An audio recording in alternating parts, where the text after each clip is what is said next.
Okay, Colby, here's how to do number 3. A couple of things here is this is going to be one of those with Pascal's principle where you take the force 1 over area 1 equals force 2 over area 2.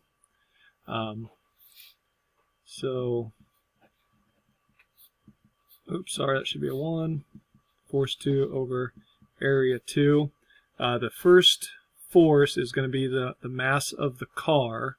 So F1 is that mass of the car, which was 1 times 10 to the 3rd kilograms multiplied by g, or 10 meters per second squared.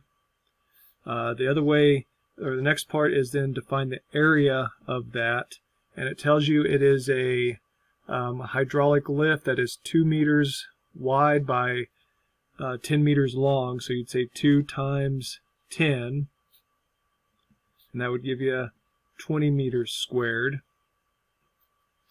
F2 is what we're going to try to find out, and then the area 2, which is the second cylindrical piston. Okay, and so that's kind of the key thing. It's a cylinder, and so to find that, that would be a circle that it's sitting on, and so it would be pi times r squared, and in this case it tells you that the diameter is 14 centimeters, so that gives you a 7 centimeter radius, and we have to convert that then to meters.